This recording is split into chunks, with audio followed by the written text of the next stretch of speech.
جیسے پچھلے 2 سال سے رچایا جا رہا تھا، تو اب بھی وہی سب کچھ کیا جا رہا ہے، کوئی فیصلہ نہیں لیا جائے گا، صرف عوام کے اوپر ٹیکس لگا کر جو ہے پیسہ اکٹھا کیا جائے گا، جس طرح کہ اب کر رہے ہیں بجٹ میں، اور کہہ رہے ہیں کہ جی ہم نے IMF نے جو ہے ہمیں یہ کچھ کہا تو ہم نے آپ کے اوپر ٹیکس لگا رہے ہیں، اس کے علاوہ اور کوئی چانس نہیں ہے۔ اب آپ دیکھیں کہ بجلی کے بلوں میں جتنا اضافہ کر دیا گیا ہے، جو وزیر داخلہ صاحب ہمارے جو محسن نقوی صاحب ہیں، انہوں نے بھی 2 ماہ پہلے پریس کانفرنس کر کے کہا تھا کہ جی 83 لاکھ یونٹ جو ہے وہ اوور بلنگ کیے گئے ہیں۔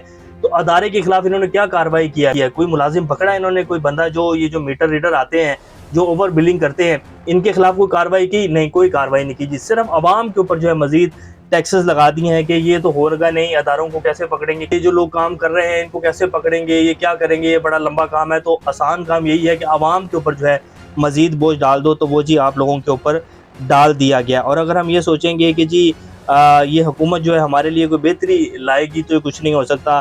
اب کل جی کور کمانڈر کانفرنس ہوئی ہے اور عزم استحکام آپریشن کے حوالے سے بات کی ہمارے آرمی چیف نے، بہت بڑی خبر ہے اور وہ بھی آپ کے سامنے رکھ دیتے ہیں کہ کیا کہا گیا ہے جی اس کانفرنس میں۔ Rawalpindi army chief general Asim Munir کی زیر صدارت 265ویں کور کمانڈر کانفرنس انسداد دہشت گردی کے لیے آپریشن عزم استحکام کو اہم قرار دے دیا گیا۔ Army chief general Asim Munir نے شرکاء سے خطاب میں کہا کہ پاک فوج تمام اندرونی اور بیرونی چیلنجز کو ناکام بنانے کے لیے ہمیشہ تیار رہی ہے۔ چیلنجز کے باوجود فوج پاکستان کے استحکام اور خوشحالی میں کردار ادا کرتی رہے گی۔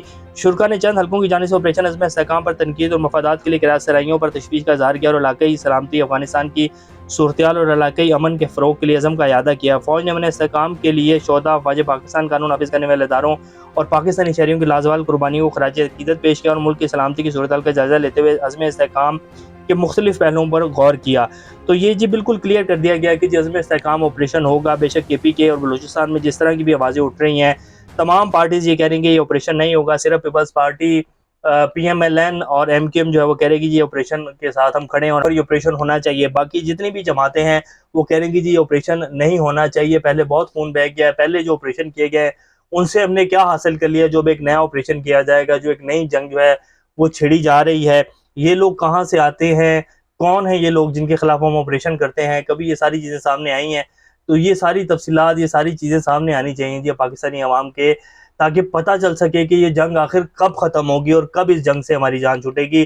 یہ ہر 2-3 سال بعد ایک نیا آپریشن لانچ کر دیا جاتا ہے، جی اتنے دہشت گرد مار دیے، جی اتنا پیسہ لگ گیا، جی یہ سب کچھ ہو گیا، جی اب ہم جو ہے ریہیبلیٹیشن کر رہے ہیں، جی اب ہم جو ہے اب جو دوبارہ اس موڑ پر نہیں آئیں گے۔ ہر 2-3 سال بعد ہم اسی نازک موڑ پر آ کے کھڑے ہو جاتے ہیں اور پھر کہتے ہیں کہ جی اب ایک دوبارہ نیا آپریشن کیا جائے گا۔ تو اب عوام کہہ رہے گی جب ہم آپریشن کو نہیں ہونے دیں گے، لیکن کور کمانڈر کانفرنس میں یہ عزم کا اظہار کیا گیا کہ جی آپریشن تو ہو کے رہے گا۔ اب APC بھی بلا لی گئی ہے جس میں عمران خان صاحب نے جو ہے شمولیت کا اعلان کر دیا۔ وہ کہہ رہے ہیں کہ جی ہم صرف سننے کی حیثیت سے اس میں شامل ہوں گے اور جو ہے دیکھتے ہیں کہ اب کیا وہاں صورتحال بنتی ہے اور کیا APC میں جو ہے کہا جاتا ہے۔ نواز شریف صاحب کہتے ہیں کہ جی پاکستان کو بدنام کرنے والوں کو جمہوریت سے کوئی دلچسپی نہیں ہے۔ سبحان اللہ، اب نواز شریف صاحب کہیں گے جی کہ پاکستان کو بدنام کیا جا رہا ہے اور جمہوریت میں لوگوں کو کوئی دلچسپی نہیں ہے۔ جو لوگ ماشاء اللہ کی پیداوار ہیں، جو جرنیلوں کی پیداوار ہیں، وہ کہہ رہے ہیں کہ جی پاکستان کے لوگوں کو جو ہے جمہوریت سے جمہوریت کی کوئی خاص وہ نہیں ہے۔ عدم استحکام پیدا کرنے اور بین الملک پاکستان کا نام بدنام کرنے والے عناصر کو جمہوریت میں کوئی دلچسپی نہیں ہے۔ اب یہ اوورسیز پاکستانیوں کے حوالے سے بات کر رہے ہیں ہمارے جو قائد صاحب ہیں۔ سینیٹ میں پارلیمانی لیڈر عرفان صدیقی سے ملاقات میں نون لیگ کے صدر نواز شریف کا کہنا تھا کہ 7 سال پہلے جن مسائل پر قابو پا لیا گیا تھا وہ پھر سنگین بحران بن چکے ہیں۔ دہشت گردی کے مکمل خاتمے کے لیے مسلح افواج اور سیکورٹی اداروں کی مکمل حمایت کی جانی چاہیے۔ ملک کے اندر عدم استحکام پیدا کرنے اور ملک کے باہر پاکستان کو بدنام کرنے والے عناصر کو نہ جمہوریت سے کوئی دلچسپی ہے اور نہ عوام کے مسائل سے۔ یہ لوگ کسی بھی محاذ پر پاکستان کی کمزوری یا ناکامی کو اپنے سیاسی کامیابی خیال کرتے ہیں۔ 7 سال پہلے پاکستان نے جن مسائل پر قابو پا لیا تھا آج پھر سنگین شکل اختیار کر چکے ہیں، لیکن انشاءاللہ مخلص اور محنتی قیادت ان مشکلات پر قابو پا لے گی۔ تو یہ جی میاں نواز شریف صاحب کہہ رہے ہیں کہ جی ہم جب تھے تب جو ہے دودھ کی نہریں بہ رہی تھی اور اب جو ہے پاکستان تباہی کی دہانے کے اوپر آ کر کھڑا ہو گیا ہے اور ہم اس کے اوپر جو ہے قابو پا لیں گے۔ اب آ جاتے ہیں کہ جی شاہد خان عباسی صاحب جو ہیں انہوں نے اپنی جو پارٹی ہے اس کو آج لانچ کر دیا ہے اور وہاں بیٹھے وہ بات کر رہے تھے کہ نون لیگ نے ووٹ کو عزت دو کی سیاست چھوڑ کر اقتدار کی سیاست شروع کر دی ہے۔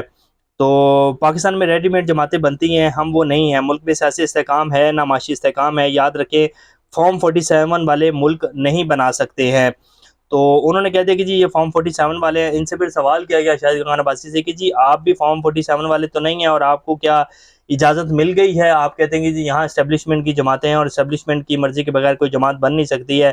تو جب یہ سوال کیا گیا تو انہوں نے کہا کہ نہیں جی ہم اسٹیبلشمنٹ والے نہیں ہیں، ہمارا اسٹیبلشمنٹ سے کوئی لینا دینا نہیں ہے. اپنی پارٹی کی وہ لانچنگ کر رہے تھے اور وہاں جو ہے انہوں نے یہ بات کی ہے کہ جی نواز شریف نے جو ہے وہ اقتدار کی سیاست کر لی ہے اور ووٹ کی سیاست انہوں نے چھوڑ دی ہے. 60 لاکھ بچے اسکولوں سے باہر ہیں، ایک غیر روایتی سیاسی جماعت ہے، ملک میں مہنگائی عروج پر ہے، برآمدات میں کمی ہو رہی ہے، اسٹیج پر بیٹھے لوگ خود آئے ہیں جو ملک کو بحرانوں سے نکالنا چاہتے ہیں. تو انہوں نے کہا کہ جی صرف ہم ہی دودھ کے دھلے ہیں. ویسے ان کی جو پرانی 35-40 سالہ سیاست ہے وہ اب سب لوگوں کے سامنے ہے کہ شاہد خان عباسی صاحب جو ہیں وہ اسی نظام کا حصہ رہے ہیں. اب ان کی جو ہے میاں نواز شریف صاحب سے اور پارٹی سے جو ہے وہ اختلافات آ گئے، کیونکہ مریم نواز شریف صاحبہ جو ہیں وہ پارٹی کے سربراہ بن گئی ہیں، بیسیکلی سارے فیصلے جو ہے وہ کرتی ہیں. تو اسی وجہ سے شاہد خان عباسی صاحب جو ہیں وہ سائڈ کے اوپر ہو گئے اور اپنی پارٹی بنا لی ہے. تو اب ان کو جو ہے پاکستان اور باقی ساری سیاسی جماعتیں جو ہیں وہ بری لگنے لگ گئی ہیں. یہ سب اسی نظام کا حصہ ہیں جی.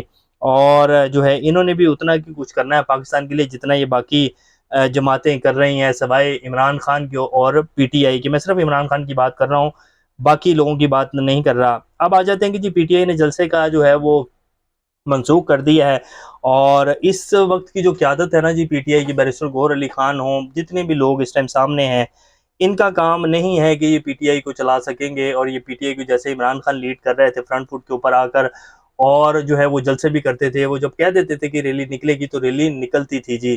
اور ان کو اجازت مل چکی تھی باقاعدہ. جسٹس بابر ستار نے کہا تھا کہ جی آپ جلسہ کریں، میں آپ کے ساتھ ہوں. لیکن پھر جب انتظامیہ نے کہا کہ نہیں جی آپ کا این او سی منسوخ کر دیا گیا، حالانکہ عدالت کی اجازت موجود تھی، پھر ان کو آج جلسہ کرنا چاہیے تھا. لیکن قیادت جو ہے وہ کمپرومائزڈ ہے اور یہ نہ تو تحریک چلا سکیں گے جی اور نہ ہی یہ اپوزیشن کمال کی کر سکتے ہیں. 90-95 لوگ ہیں جی ان کے پی ٹی آئی کے اپوزیشن میں. اور اپوزیشن کیا ہو رہی ہے وہ بھی آپ سب لوگ جانتے ہیں کہ کیا انہوں نے ایسا جو ہے حکومت کو مجبور کیا ہے ابھی تک کہ وہ ان کی جو ہے کوئی بات مانے یا ان کے ساتھ آ کر بیٹھیں، یا ان کے لوگوں کو جو ہے جو بے وجہ قیدی بنائے ہوئے جی حکومت نے سیاسی قیدی، اور ان لوگوں کو ریلیز کریں. تو اپوزیشن تو جی باقاعدہ اسمبلی میں آواز بھی نہیں اٹھا رہی ہے کہ جی ہمارے بے قصور لوگوں کو تو آپ چھوڑیں نا، جن کو 9 مئی کی ان میں پکڑا ہوا ہے. تو کچھ بھی نہیں کر رہے ہیں، صرف وہ جو ہے عہدوں کے مزے لے رہے ہیں، اس کے علاوہ کچھ نہیں ہے. تو یہ لوگ لیڈ نہیں کر سکتے ہیں جی. خاص طور پر بیرسٹر گوہر علی خان صاحب ہوں اور اپوزیشن لیڈر عمر ایوب صاحب ہوں، حامد خان صاحب ہوں، ان لوگوں کے بس کی بات نہیں ہے پی ٹی آئی کو لیڈ کرنا. اور عمران خان جس طرح پی ٹی آئی کو لے کے چل رہے تھے ویسے لے کر آگے چلنا.